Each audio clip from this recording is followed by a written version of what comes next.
So let's start with schedulers. The purpose of schedulers and what is schedulers all about in AEM.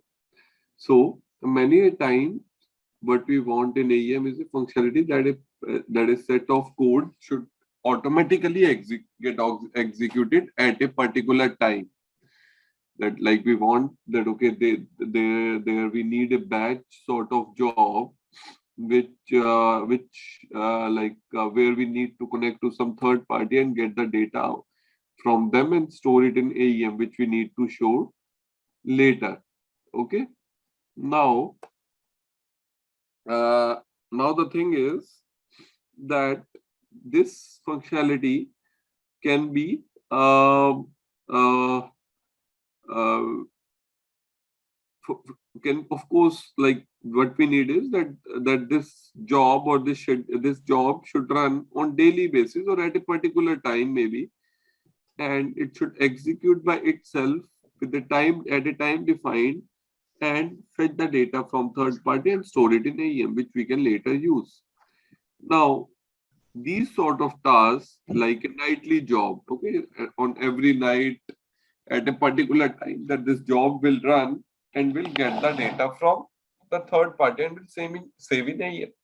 So for these type of requirement, where we know that we need to execute a set of code at a particular time, and that thing is independent of our front end or is independent of the like is an asynchronous sort of work. Like it doesn't needs that like in the current flow, in the current user flow, we do not need that execution. But it's like it's a backend in asynchronous thing that we wanted, asynchronous sort of code. So for that we use schedulers. So basically in schedulers, let me show it to you, the one already provided. So here if you see, here is a simple scheduler. Okay, so this is a simple scheduler, and what the scheduler says is that it will execute at a particular predefined time which we can define over here. Like here through the cron expression, basically here we provide the cron expression. So the through the cron expression which we tells that this scheduler or basically this job will execute at this particular time, or we can also specify the date, time and year, month, everything we can specify with the help of cron expression. So here we are saying that this scheduler will execute every 30 I think every 30 seconds, because the first is second, then we have minute, and I think then hour and all. So we have the cron expression where we are saying that it should execute every 30 seconds, like by this way. And this is the property name that we have to use to tell that to tell the cron expression. So if you remember, we discussed about the Osgi configuration. In the same way, we have created the Osgi configuration over here as well. Like we use the object class definition annotation. The only difference is that we use this configuration instead of creating this in a separate class. Like if you remember, we created over here sample configuration. So we created it inside a separate class. But here, what they have done is they have created it as an inner class. So this is an inner class, this configuration, because we know that this configuration would be used inside only this particular scheduler. Okay. So we created this configuration and we provided the scheduler expression. This is the cron expression which tells at which particular time this scheduler will execute. So here I've said that at 30 seconds, every 30 seconds. And what I'm doing is, if you like, I hope you know the Java concepts here. To create every job, asynchronous job, basically to create a separate thread, what we do is we implement it with runnable interface and provide the run method. So that's what is being done over here. So we provided the run method. So what it will do is the mainstream thread will keep on executing like it is executing and keep serving the end client's request and behind the scene, a new thread will be created to execute this job. So a new thread which will have its own memory, has its own space, will be allocated to this thread, and it will be executing as a separate thread at this particular time. This thread will be created, and then this thread will execute. Okay. So it's like that this scheduler or this job doesn't interfere with the current implementation of with the current implementation or with the current thread, you can say. Okay. So these sort of tasks where you need basically a backend asynchronous job to be executed, where a separate thread memory should be allocated, we use schedulers for that. And we always implement it with runnable interface. And in the configuration, OSJ configuration, always use the scheduler, this property, scheduler underscore expression, scheduler underscore concurrent. Okay, scheduler underscore expression always tells us the cron expression when this scheduler will be executed.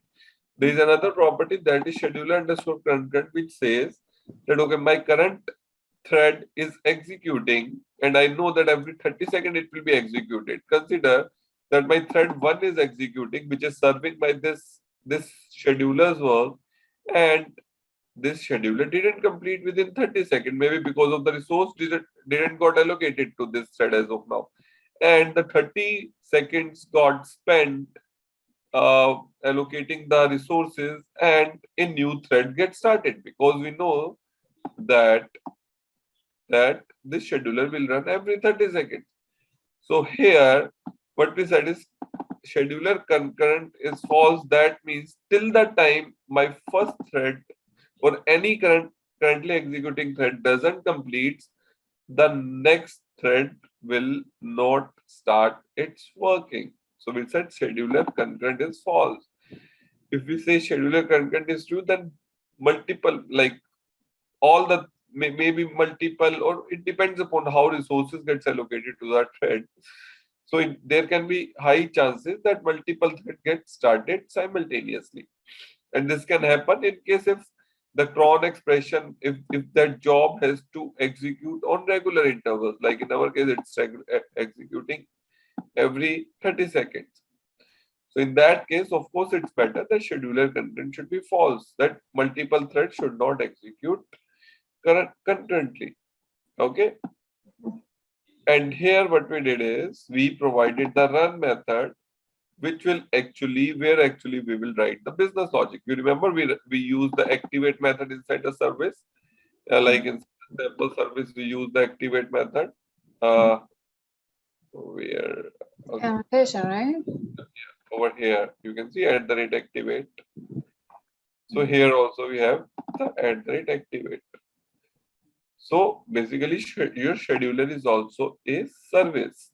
And here we provided the run method, which will actually perform or write. Here we will write the business logic. Like if you want to connect to some third party or you want to perform some work in an asynchronous way, then this run method will be actually will contain all the business logic. Okay. Now what we are doing is we are just simply printing simple scheduled task is now running with some parameters that we have provided as part of our configuration. So if I show you, yeah, inside the CRX, let me open the logs. And if you remember, we created that sample log because all our logs will go. You can see the logs are on daily basis it is creating. So let me open the latest one and let's try to find. You can see it's executing every 30 seconds. This is executing. Every 30 seconds, this scheduler is executing. And it's executing by its own. Nothing is being. So here you can see the parameter is not, parameter is printing null because in parameter the value is not there. So why? Because if I open, and what's the name of my configuration? The name is a scheduled task. Yeah, a scheduled task. So if let me just, yeah, here you can see a scheduled task and here the parameter is not here. Let me add some parameters. Sample. Okay. And just simply save it, and let's see if in our code this new parameter starts coming inside the log.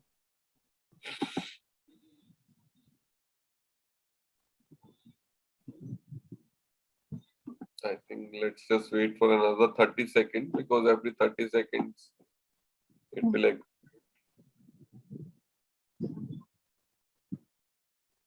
Let me just refresh it.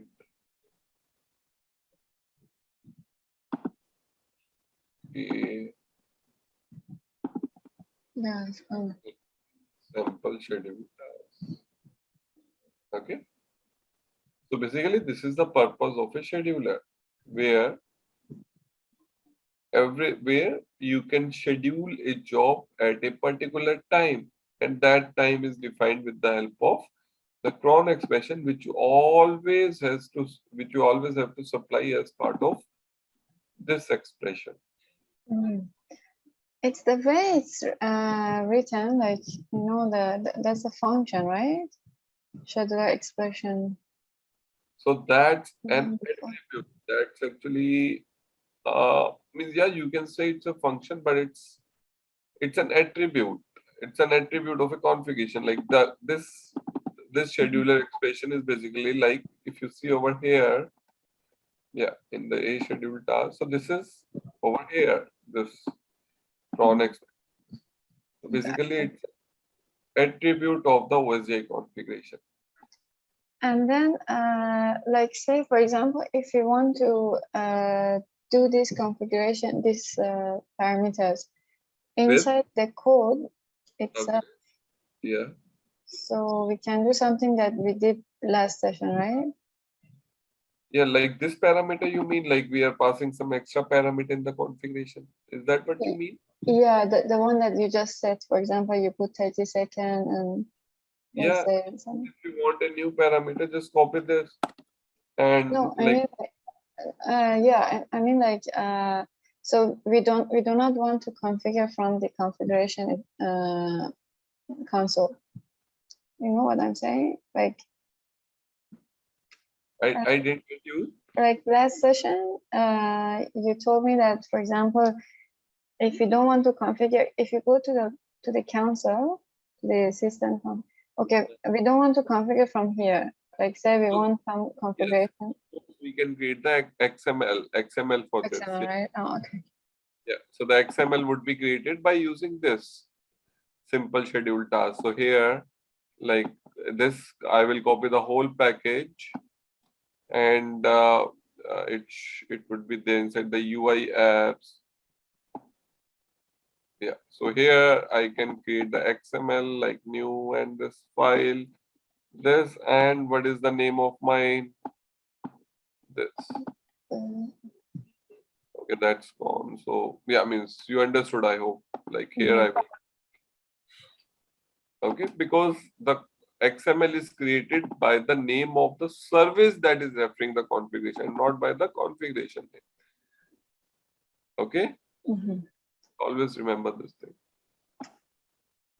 Okay. Okay, And also we can access to some of the pages as well here, right? Like, say if some pages are published from author side, so we want to have a scheduler to somehow, or no, like, say if any content is uploaded, then we want to publish that page. but content is uploaded uh, like Like any images or something in the DAM folder, ha ha ha. and then, for example, it's been set in some of the components. Like, we upload some images in a DAM folder, and then we give the path inside the component. Some of the component using that image. Then they save and publish the page, Ha, ha, ha. and then somehow we want to put a scheduler on this page itself. Actually, see, in case if you mean that there is a new image that is being uploaded, and this image is being used on inside a component. Now you refer that image inside the component on the author instance, and you activated that page. But that image is still not there on the publisher instance. It's still there only on the author instance because it has not been activated. So you mean here we can use a scheduler to activate? Is that what you mean? Yeah, yeah. No. See, schedulers gets activated or gets executed at a particular time. Now, if if an image is uploaded, then it's not, and you have to replicate that image. For replicating that, if you use a scheduler, that is not at all good. That is not even an approach. Okay, schedulers is, see, this now becomes the responsibility of the authors to activate that image as well. So this should not be handled from code, neither through scheduler, neither through any other way, neither again through any other way. But it should be the governance of the authors in case if they have uploaded a new image and are using it on a component which they have activated now. So it is their responsibility to activate that image as well. Okay. Schedulers are being used when you want to perform some nightly job. Like you think that, okay, at night there is very less traffic. So during that time, you can perform some work, like some complex operation, so that more resources, since there is less traffic on your site, so more resources can be given to that thread and your bulky task can be completed. So that for that purpose, you can use scheduler so that your task will be executed at a particular time. Yeah. Okay. Yeah. Okay.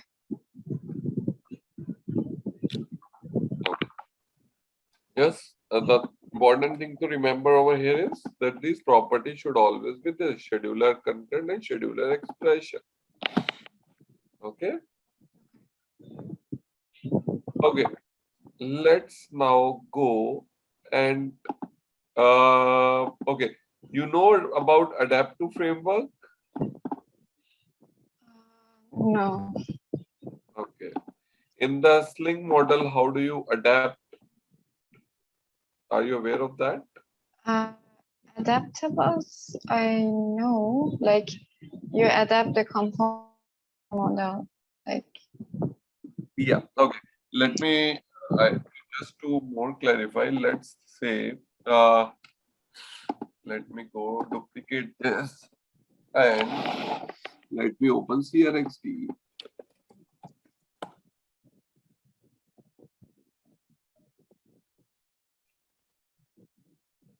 Okay.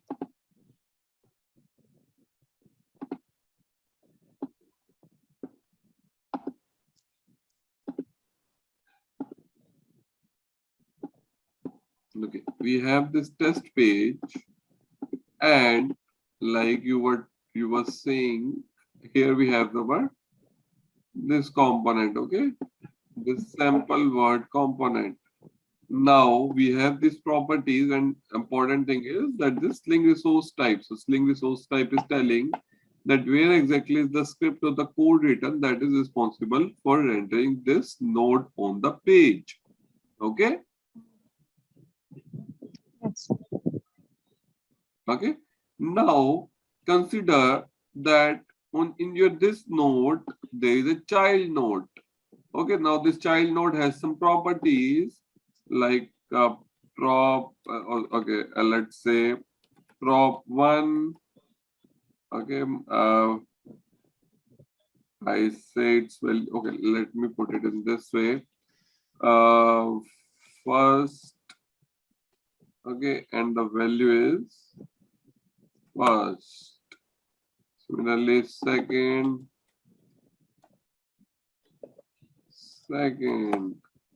and similarly, let's say the simple properties is what I'm putting, some random properties. Now, okay, now when this component will be executed on the page, of course we know that this script will be called, that is sample word, and when the sample word script will be called, what will happen is that your sample word.html will be called. Am I right? Yeah. Yeah, so the sample word.html will be called, and from here our this sling model will get called. Pretty right? Yep. Am I right? Yes. Okay. Now, here what we did is we automatically injected all the values of this node, all the properties of this node got automatically injected inside our sling model because of this whole relationship. From here, we went inside our component. From component, of course, we know the component HTML, that is the script will get executed. And then from there, went inside the sample model Java file, that is our sling model. Now, this is our node and there is a child node, that is sample. Now, if you want to read the properties of this, how will you do that is, one is you have the current resource, like here, this sample model, what it will represent is, just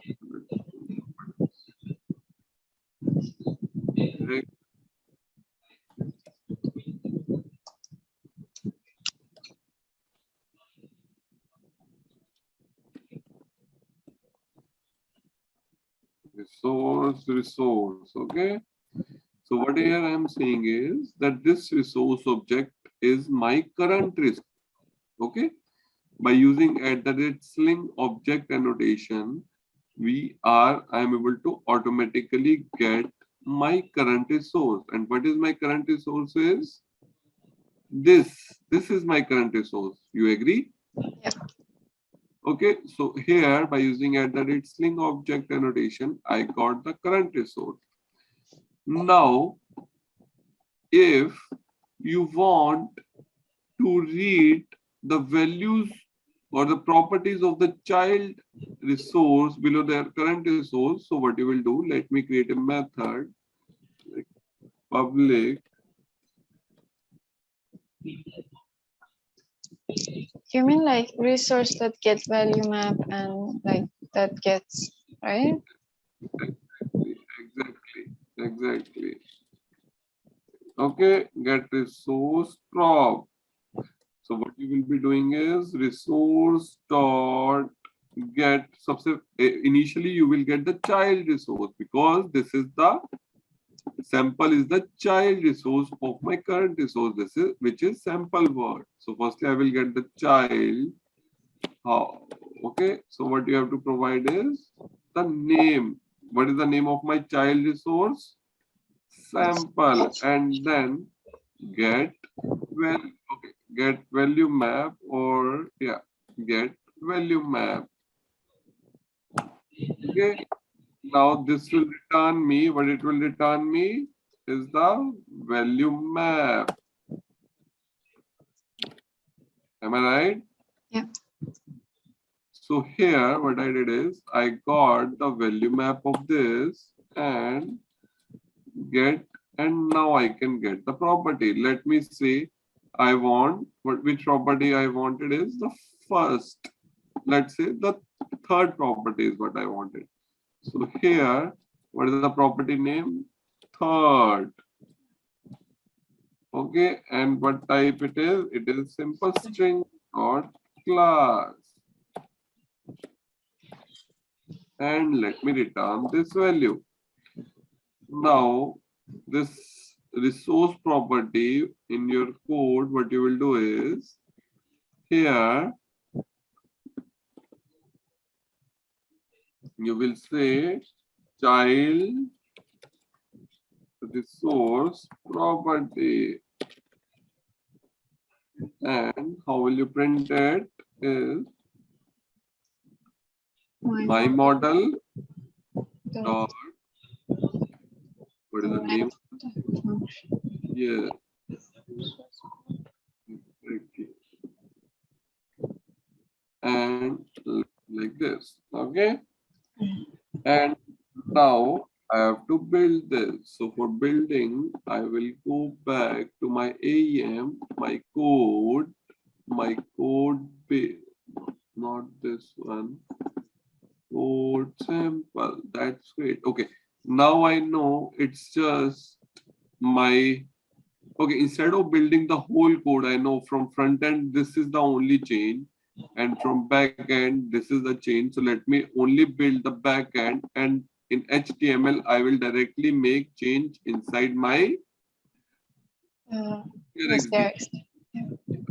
So that will reduce the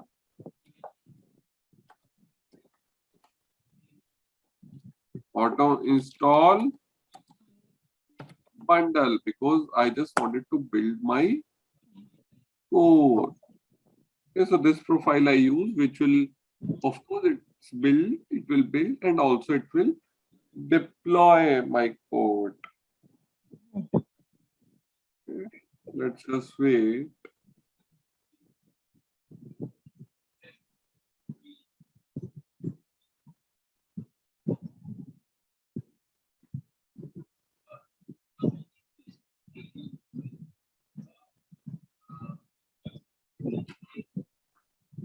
Can you go to your series once, please? Yeah. Okay, so okay. So what you did, you didn't do what we have done like with the sample word properties, right? Sorry, how? You see, in the model, initially we inject the thing, right, in our code. But how will you inject the properties of child node? Yeah, okay, okay. All right. So for that, actually, that's what I wanted to tell you. So I initially told you this way, but the correct way, or this is also a correct way, of course, but the best way is the adaptive framework that I will tell you after this. Okay, so let's see if it is built it. Yeah, it's built it. That's great. So let's just go and copy our this thing, and let's go inside the CRXDE. Let me just refresh it. And at the same time, let me cancel this.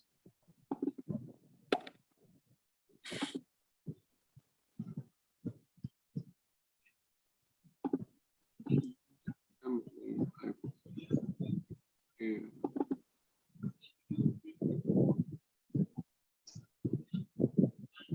Let me go inside mine apps, my sample component, and our component name is, what was the name of our component? Yeah, sample word.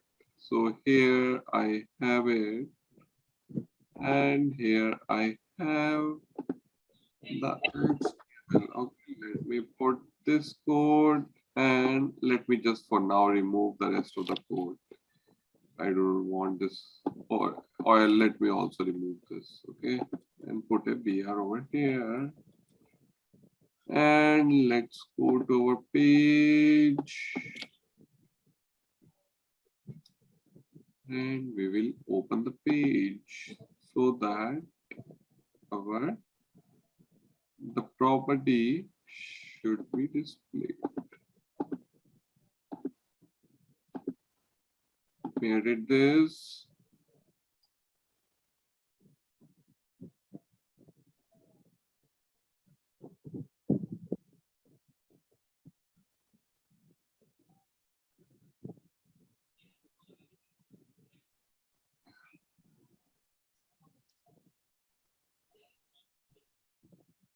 Yeah, so you can see the child resource property is third, because we printed the third property. Now, if I go below to my content hierarchy, and just what I do is simply change my this third to, let's say this is, let me make it as fourth, not fourth. Yeah, 4. The same, of course, will be updated on page as well. You can see it over here. Am I right? Yes. Right. Now, the problem is that for this, for my current resource, I was able to automatically inject all the properties like over here. So why not for my child resource? So if I have a child resource like this of my from my current resource, I should also be automatically inject the values of my child resource. So that is the thing. So here what we will do is let me create a new, or let me do one thing. Let me just copy this only and paste it over here. And let's say it is some child sample model. Okay. So what I did is I just created this, and let me remove all. Okay. Let me firstly remove all the unnecessary code which I do not need. So let me just remove the all. Okay. Now I have these. Let me also remove these because I do not need this. Now, this is, let's consider that this is the model of my this resource, my child resource. So how will I inject the values? Like through first. So this will become first. Okay. Then I have second and then I have third. So let's inject these. So first, and this will be second because the property name should match, and this will be third. And let me create the getters for these. What I will do is I will go generate and let generate only getters. We do not need setters. But how the values will be set, because we have created this model and we are saying the values will automatically be injected. But how? For this sample model, the values were getting injected because it was getting called from our sample word.html. From the script, it was getting called. So that indicated that our model is my current resource model like this. But how will this be recognized? Now, to make this child model recognize from the parent, what we will do is, this is my current resource. Now, okay, what is the problem? Now, the problem is that as of now, what we did is we got the value of one of the property of the child resource. Now, if you have a lot of property, let's say 10 or 20 or 30, then you have to write this code for each and every of those properties. You have to get the child resource, get the value map, and then get the values. Okay. Yeah. I do this much of code. So what I do is public void get child. Okay, model prop. Okay, and here what I will do is my resource, which is my current resource. My current resource is this, and what I will do is dot get child, which is my this. Okay, so here I got the child, and now I got the child resource. What I got over here is my child resource. Okay. Now I will say adapt to, and this resource, this is a child resource. I wanted to adapt to my child sample model. So child sample model dot class. And here what I will get is, as an output is child sample model. So all the values of my child resource will now automatically get injected inside this model, and I do not have to fetch each and every properties value of this child model by using this code. Now all the properties have been injected inside this child sample model of my this child resource, and now I have the object of this. So this way, consider if you have multiple children nodes, then by this solution, you would have to iterate over each and every children, and that iteration is okay, but then you have to get the properties of each and every child node. But here, of course, you need to iterate over each and every child node, but while iterating, you can simply get the resource of the child resource or child node and just adapt it into the model class. Okay. Okay. Now here I have this. So it's basically like you create a instance of the child sample model, and then inside the child sample model, we inject all the properties. Yes. So here all the properties of the child resource are automatically injected into this link model. Now let me return this over here, and what you can do is inside your, okay, I have to return this. So let me return this. Okay, and let me build this code. Now in my front end code, what I will do is here I will now, instead of using this way, what I will do is my child model. So this my model, from here I need to call this method child model prop. This child model prop is what I will call, and what it will return is it will return with this child sample model. And here I can then call this first. So I can directly call it like this dot first, and let's make f small. Okay, let's just firstly try this and parallelly again see what I did. So I, of course, I have the object of this, and I call this method, it returned me the object of this, and from this, from its object, I of course can call the methods of this class. So the methods of this class are get first, get second, and that's what I'm calling over here. Okay, so here I got this, call this method, from this I call the first. Okay. Yep. Let me see if it gets deployed. Yeah, okay, it's still getting deployed.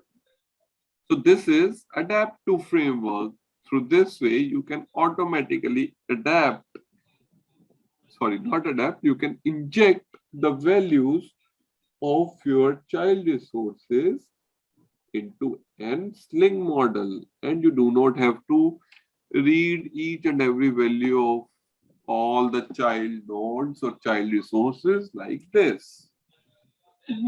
So when we say resource that get child sample adapt to this thing, it means that we are adapting the child model to our current resource, right?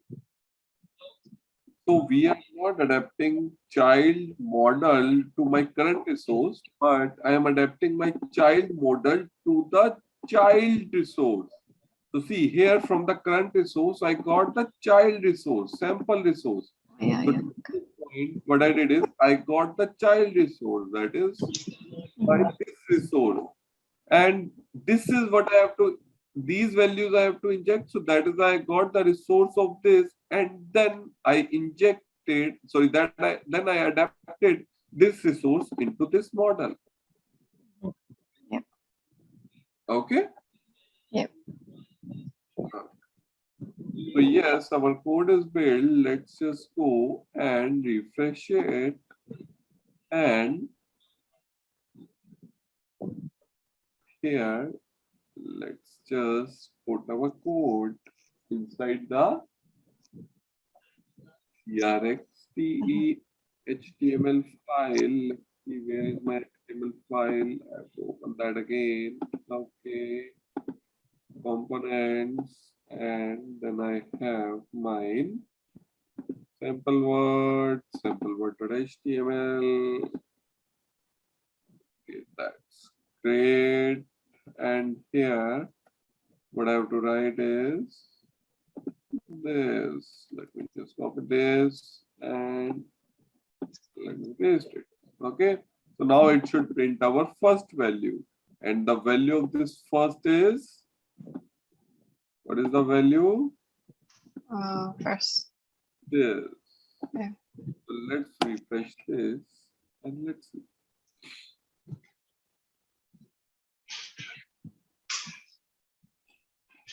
Yeah, you can see first over here. Yeah. So this is adaptive framework where automatically we are injecting, not automatically, but manually. So manually we are like from current resource, from a resource, we are injecting all its value into one sling model. Okay? So see, this type of question is asked sometimes, like if you have a navigation component where there is a parent node and you have a multiple child nodes, and all the child node has same set of properties. Like consider there are 50 child nodes and all the child nodes have property 1, property 2, property 3, property 4. Like all the property names are same. Now, if you have to iterate over all the child nodes and read the property and form an like object out of those and place that object in a list and provide it to front end, what is the best solution? So, of course, from the parent you have to iterate over child, and from child you can automatically inject all the child resource properties into a sling model by using this adaptive framework. The other way would have been that from each child you have to read each and every value and then put those values inside an Pojo class through an setter, and then you have to form that object, place that object inside a list. Now, instead of setting each and every value of the resource inside a Pojo, you can use the adaptive framework. Okay? Okay. And now if we want to, one thing that, if you want to access it from here, then what we should do? Sorry, if you want to? Like say we want to access the properties of child node, Okay. and like say put it in a. So here, okay, let me just show it to you that as well. So here what we did is, okay, so see, one thing is that I put the whole code in a single line. So best would have been like here what I did is, let me just comment this code for now. Okay, let's keep this code for now. And let's say, okay, so this is the current resource that I got. So this is child resource. Yeah. Okay, and now from child resource, of course, we know we can get the value map of this. And here dot get whatever the value you would like first. Yeah. This string dot class.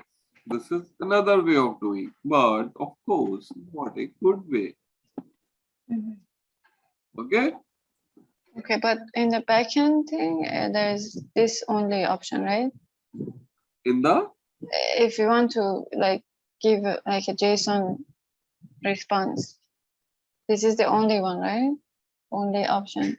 no, if you want to get the JSON, you get this model, and this model can automatically be converted into a JSON by using the JSON to JSON.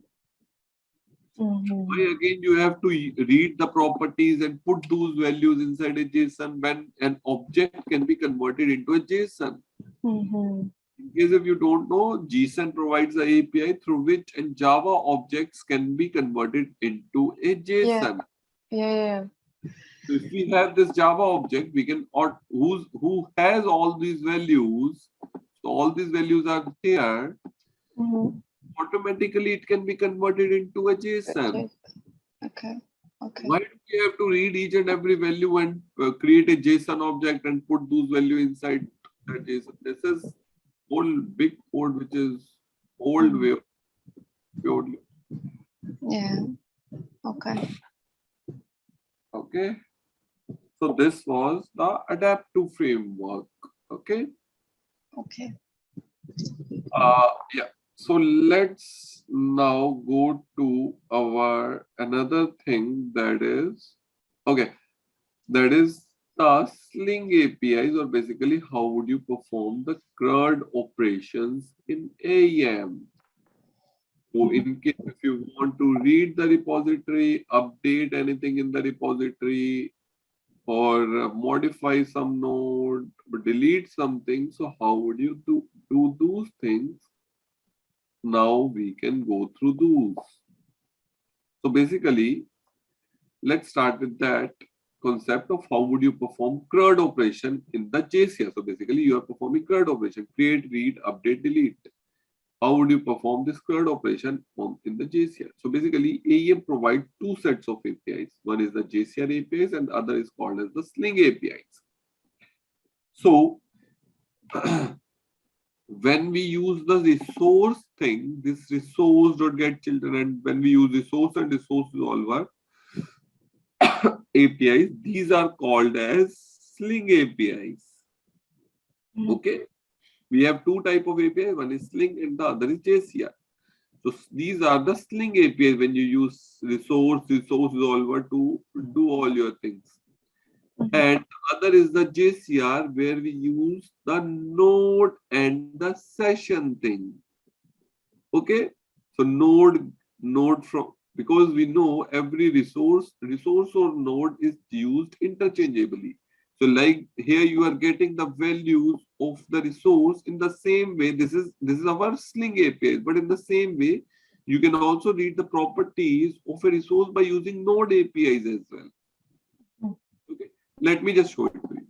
So here let's name this method as Sling APIs. Okay, just and comment, because here we are using the resource. So what I did is resource.getChildren value map, and I read the values over here. Okay. Now, sorry.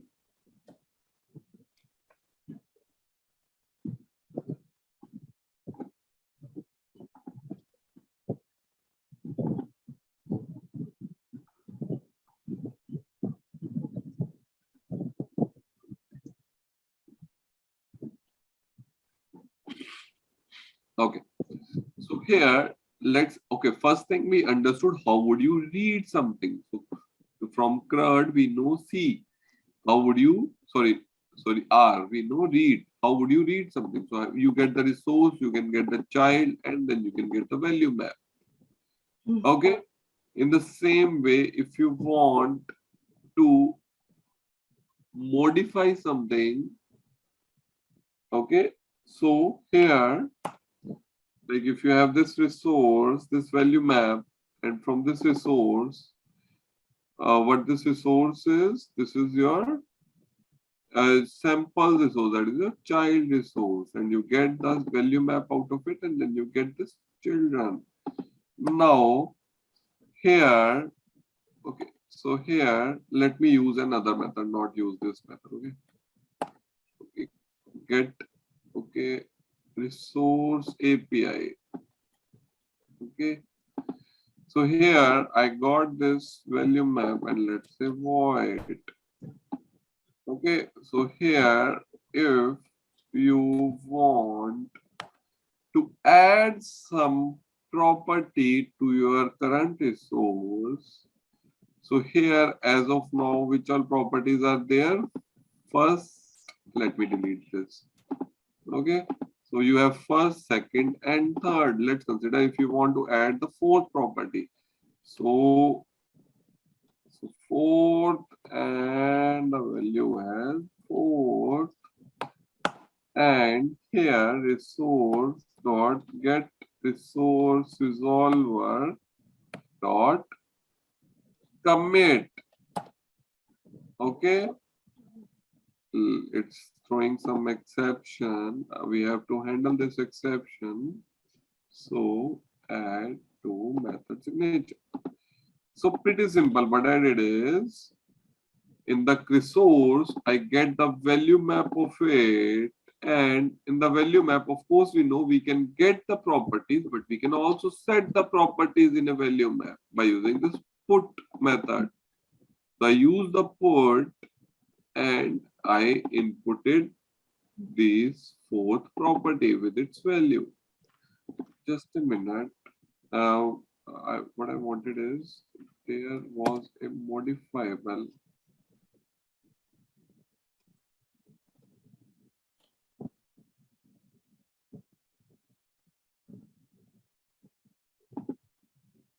Okay. So what I did is I added a property in this, and then I said resource dot get resource resolver dot commit. Like we have session in Java. Similarly, there is a session in AEM as well, which we will discuss later. So like we have session in Java, we have resource resolver in AEM. So resource resolver does all the things that session does. Like if you want to commit something, or if you want to read something, or like for all those like commit an operation, end a session, all those things are being done with the help of resource resolver over here. Okay. Okay. And okay, let me do it in this way. Let me use resource, okay, and child sample resource, okay, and here I can use this instead of writing everything in the same line. Now also another operation, so this was adding property, a node. The other, if delete a node, delete a resource. So here, let's say you have the child sample resource and you have, considering you have a child with the name child sample. Okay, so this becomes the sample. Let me rename it to child sample. Okay. And here also let me rename it to child sample, and here as well. Okay. Okay. I just renamed the node name. And what I assume that there is a child node to this child sample with the name child sample. And let me get the resource of this. Okay.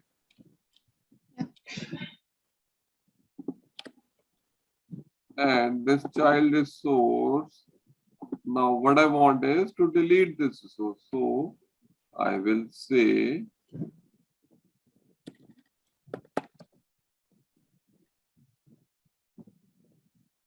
just a minute. How can I delete this?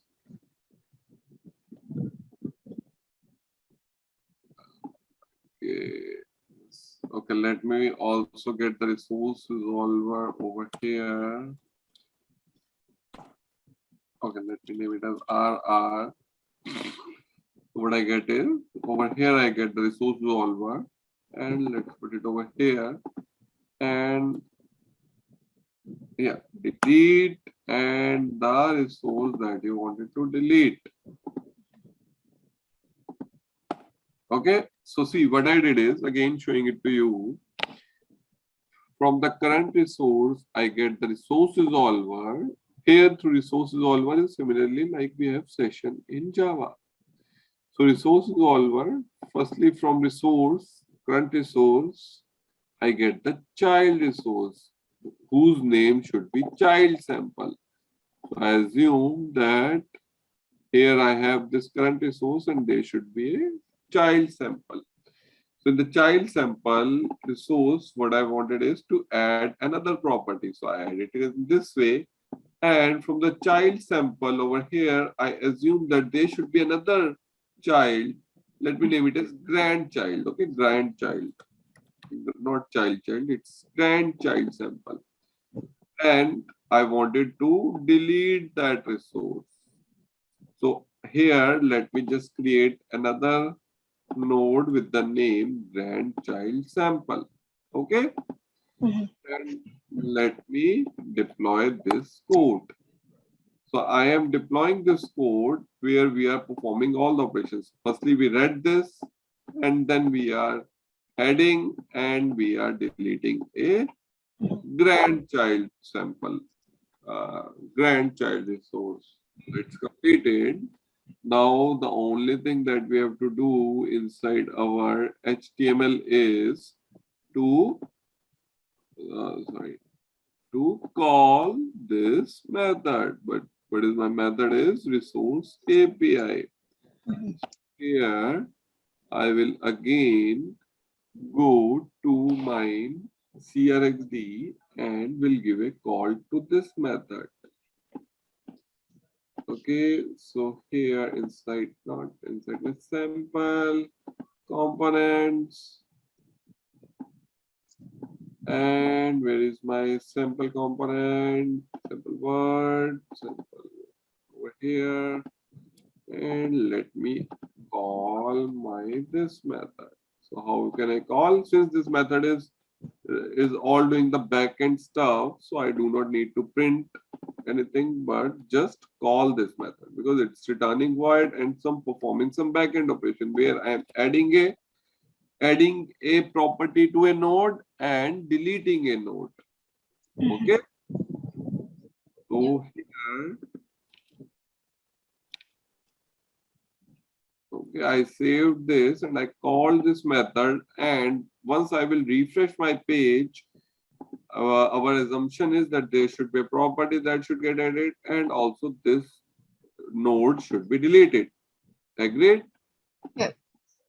Let's just refresh it and let's hope the things goes well.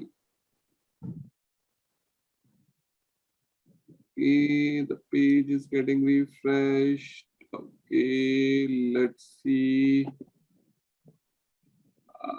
Okay, let's refresh this. Okay, one thing good is that our this, oh, okay, this is still there. It's not deleted and the property is also not added. I think something broke. So, public void resource API. So some issue looks to be over here. Let's try to find out by checking the logs what has broken. So what I can do is I can go to either I can open the system like inside the CRX quick start. We know that, and I told you the other way to look for logs, which is not considered as good, but just for time being, I'm going to the log support, and here we have the sample error. Just click on this, and let's see if anything got failed. There doesn't looks like anything failed. Then what exactly happened? Let's You refresh the CRX, right? yeah, I refreshed my CRX, I refreshed my page. If I refresh my page, of course, my Okay, one thing on the page, did we mention the methods? yes, so here we are calling this method. Let's say this my model resource API. Okay. Okay, let's try to see what could be the issue. Let's see if our method is getting hold on the sample already there. So nothing looks like fail. There's no exception at least in the code. Um, Suppose I get the child and get the value back. Then I put it over here.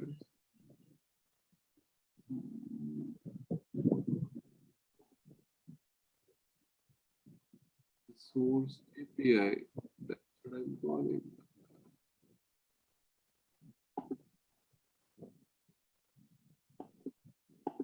Sorry. So I'm calling this resource API. Could be the issue. Okay, let's put a debugger over here. Sorry, logger.debug. Let's see if I am using the debugger.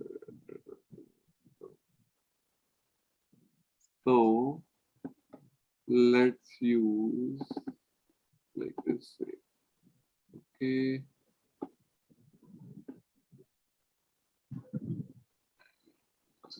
Put it over here and logger dot debug.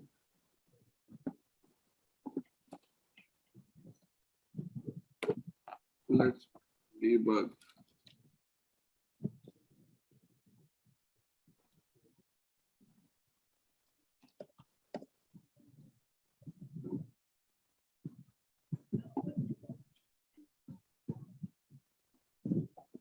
Okay, let's put it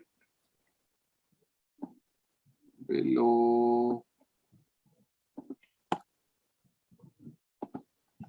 that. Put it like over here.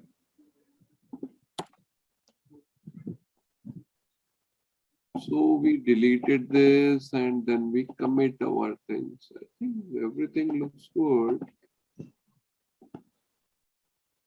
Okay, let's build our code for now and wait to see. Resource.get resources all were.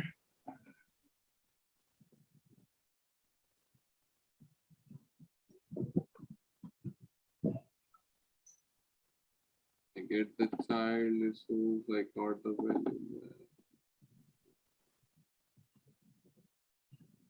Put the value. Just let's see. Yeah.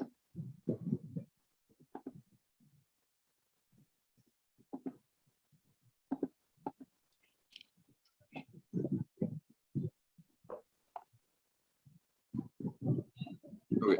Yeah, so it's success.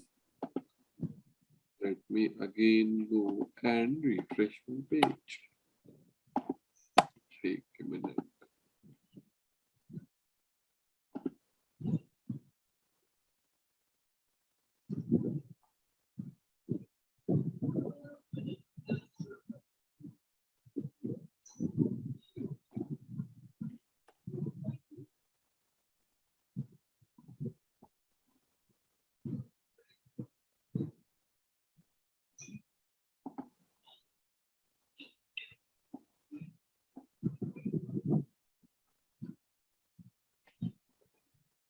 Okay.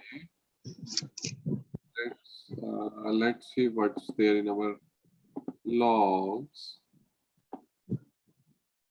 It doesn't looks like it's even calling our method. There's no log. Yeah. Okay. What can be the issue? Let me open the oh, let me open the HTML of my component. So simple word. It's my model dot resource API.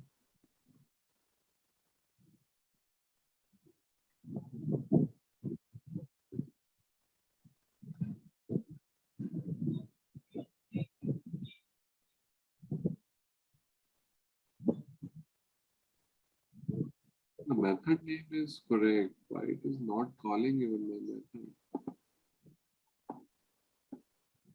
Yeah, here it is calling resource API. Here you see Mm. it called my, but after that it didn't uh, executed any other thing. So inside resource API method, and after that it got failed resource. Okay. Think I Just one thing, you're logging with admin, right? yes, I'm logged in with admin.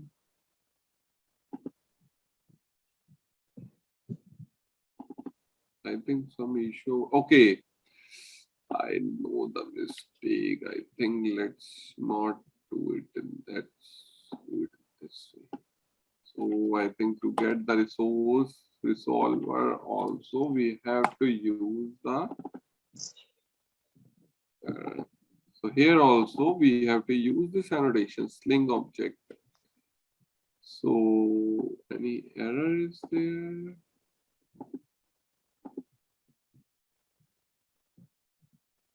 I hope there is no error, but it's never okay. Now let's build this and also put another debugger over here.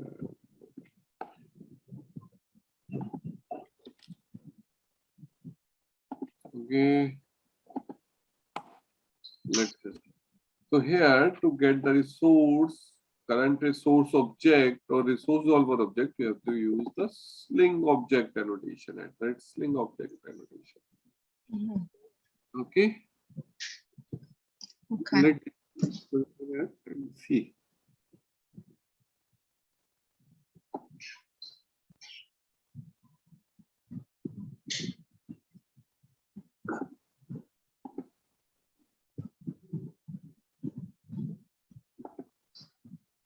For resource resolver as well, you put the annotation. Yes.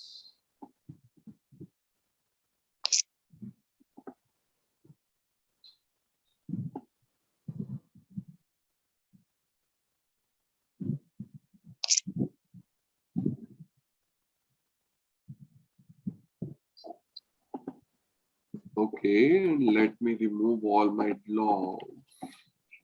Okay, and let's just refresh the page. Let's see.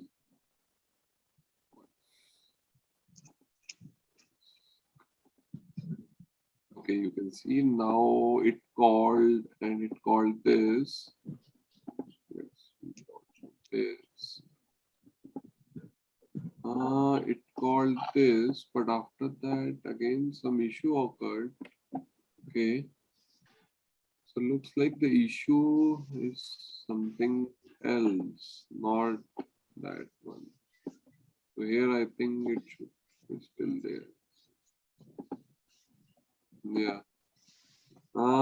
I think the issue is over here, get value map. This I think is causing the issue because I have to use modifiable value map.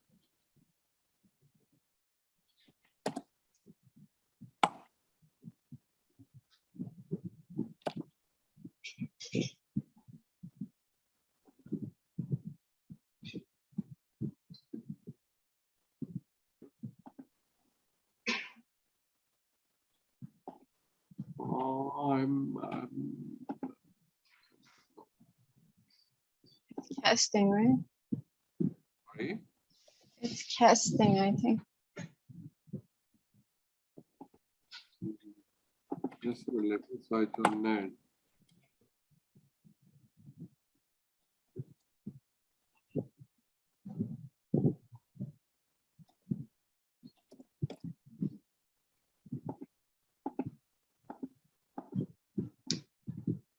Chrome is not responding. Search also.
Okay.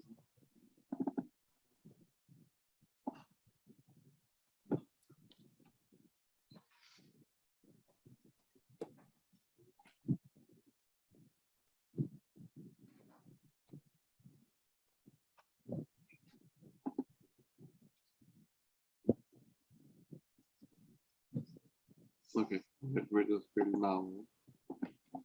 I think This is the mistake. I have to use modifiable value map and not value map. Let's try this.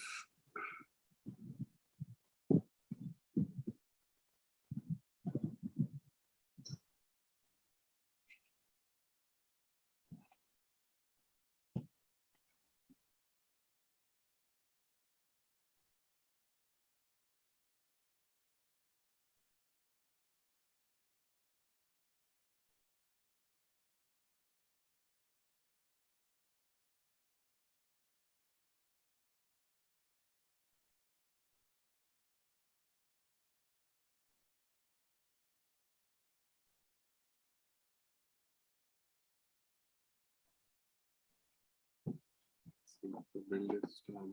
Yes, it's done. Let's go back and let me refresh my page.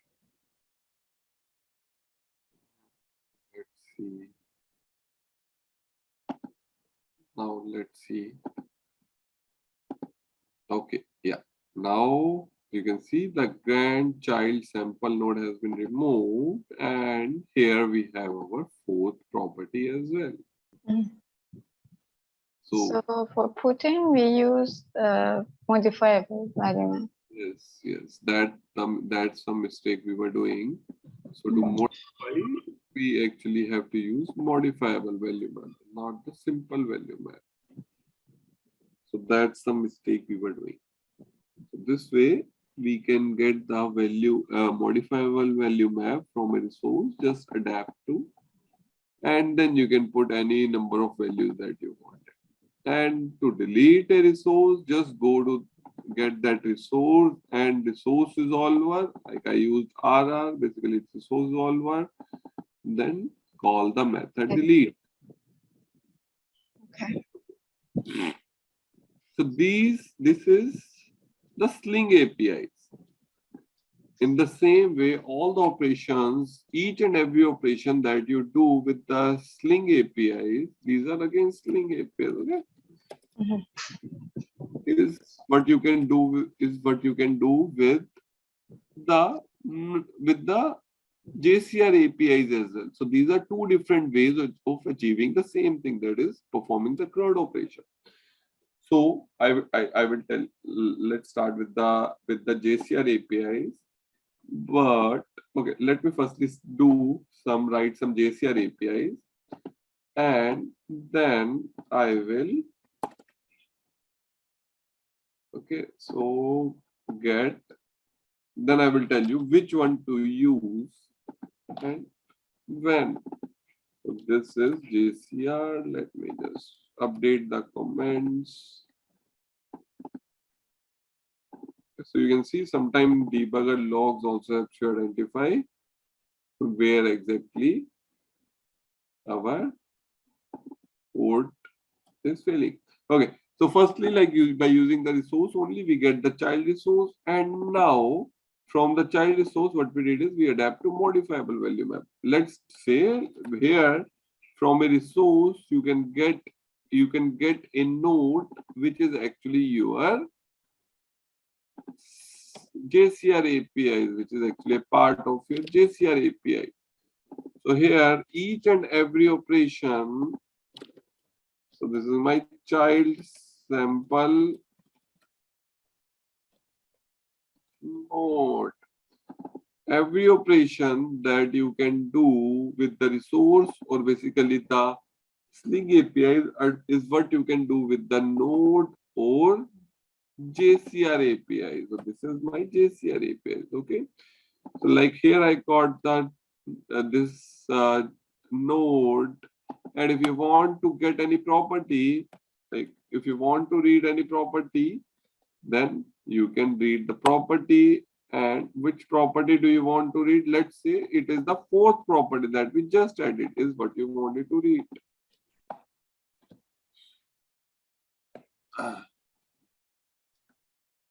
Okay. So here, okay, and here we read the fourth property. So like over there, we were using the value map. Here, you can go get the current. Okay, let me just clean this code a bit. Yeah, till here. Okay. So let's forget about this. So the fourth property that we previously added, how you can read it by using the JCR APIs or the node APIs is you can go to that particular node and use the get property and the name of the property and the type in which you want to read that property. So here we have it and we can reply it back that, okay, this is the value. Now, similar way, you have set property as well. So if you want to set the fifth property, you can set it this way. Pretty simple. Okay. So if you want to set this property, you can set it. And okay, like this way, we got the node in the same way from resource resolver. We can get the session. Yeah, session dot class. So when you are using JCR APIs or basically the node APIs, there you cannot, like here we committed using the resource solver, but here you cannot commit it with the resource solver. You have to commit it by using session. So here we get the session. Okay. And what I'm going to do, since I added this property, I will say session dot save. Like previously we were doing this commit. So let me remove this code for now. Okay. And let me also remove this thing. Okay. So what I did is let me remove this as.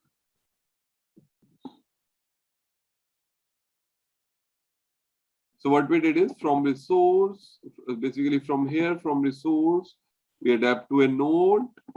And in the same way, from resource solver, we adapt to a session. So when you're using the JCR APIs, that is the node APIs, you cannot commit it by using resource, but you have to use the session to save the session.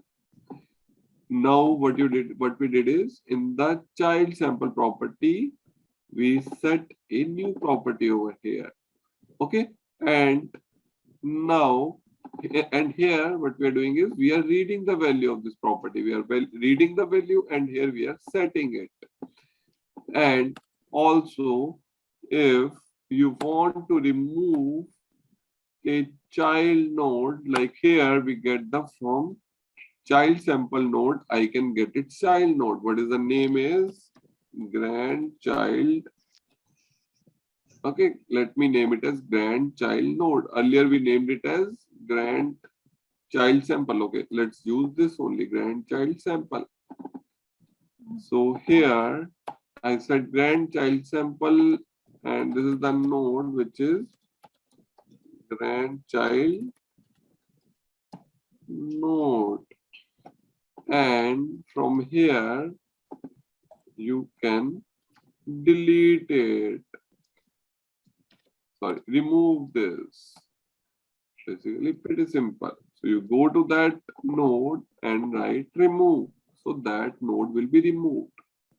But we need to make sure that that node is over there. So here I will create this node. Okay. And also I will deploy this code. Just let me firstly go through this code again. What I did is from the current resource, I get the child resource and I adapted that to a node. So from here, we started working with the JCR API. From here, we get the node from resource solver, we get the session because we ultimately have to save the session when we are using the node APIs. Here we read the property, get the property and read the value of it. Here we set a new property and then we delete the grandchild, basically grandchild node, you can call, or grandchild resource. Here we removed it. And ultimately we saved the session in the end. Every time you are performing some modification or deletion, you have to save the session. For reading, of course, we do not need to save the session, neither do we need a session. If you're simply reading, then we do not need the session object. For modification, for deletion, for creation, we would need a session and we have to save the session. Okay, let me just run this. And what we will do is now we will call our this method instead of calling our get resource API method. So everything that you do with the JCR API, you can do with the Sling API, and whatever you can do with the Sling is what you can do with the JCR. Let's firstly see if all the code that we have written with the Sling with the JCR API is also working as expected, and then we will understand why are these two APIs over there and which one to use, which one is best to use. Okay. Because this is many times being asked. And also we need to have an understanding that which API is best from performance perspective, because that API is what you will use. Or which API is better to use from development perspective. So there is always a balance that needs to be seen between the two, that is performance and usability. Okay, so yes, our this is done. And let me update my HTML. Let me delete, close all the tabs to the right. And also this, let me remove or update my log file by removing everything from inside my log file. Let me go inside apps. Where's my sample? Over components. Here is my sample word. And sample, and here let me call instead of here. Okay, so I called my JCR API, and what I'm expecting is that over here a fifth property should get added, and of course this should get removed. Let me refresh this.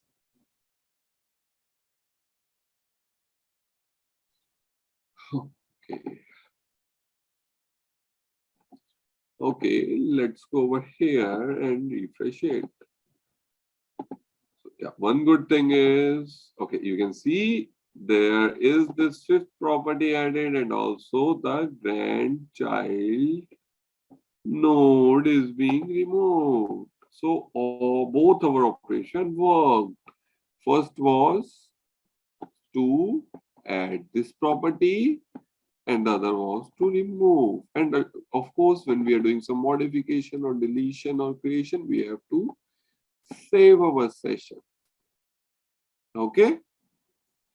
So this is Sling and JCR APIs. As of now, any questions in these two APIs or the working model of these two APIs? Just one question for the Sling API.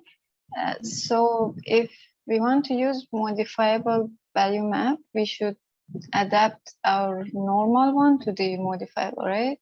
Yes, yes. Okay. Different resource, you need to adapt to a modifiable value map and then you can do it. Okay. Okay. Now, if no question with respect to the working of these two APIs, now let me tell you that the main purpose of these two and which one you should use. And pretty important, this is pretty important because code you can get it from anywhere. You need to understand the code, you understood it. Now the important thing. See, with resource APIs, which is our Sling APIs, the main benefit is that you can use the adaptive framework, which we just discussed. Where was that? This. So with the resource API, you can easily adapt all the properties of a resource into a Sling model and you can directly get all those property injected. But with JCR APIs, there is no such adaptive framework. If I have to read the properties like I'm doing over here, I'm reading the properties. then there is no way I can automatically inject all the values of this node into a Sling model. I have to use the core way of working, that is read each and every property. Okay? Yeah. This is one thing. Now, the main thing is that Sling APIs is basically a layer of abstraction above the JCR APIs. So ultimately, it is the JCR APIs only which works behind the scene, even if you are using the Sling APIs as well. So Sling APIs is basically it provide more better features from development perspective. So your development becomes easy. You get a lot of utility classes. Like if I showed you the adaptive framework, similar way, like if I show you there is a resource util, and by using this resource util, you see you can do a lot of things. Like you can get create, yeah, you can say create or update resource, get or create resource. So automatically you can create a resource in case if it is not available. Okay, so there are a lot of out of box methods provided in this utility that you can use, and that will reduce your code and simplify your coding. But ultimately these resources, or basically the Sling APIs behind the scene, make the use of this JCR APIs only. So ultimately it is the JCR APIs only that runs, but for better readability or better development, we make the use of resource APIs. Okay. From performance perspective, of course, it is JCR APIs which are better, because ultimately with Sling APIs also, it is a JCR API that get executed. So if we directly use this JCR API, of course, the performance will be better. So if you think that it's a very complex operation where you need performance to be better, you make the use of JCR. Otherwise, in all make the use of Sling APIs, which helps you in better writing the code and reduce the number of lines of your code. Okay, Got it. Yeah. got the thing? So Sling API is also behind the scenes uses or basically execute JCR APIs. Yeah. That's the main. Okay.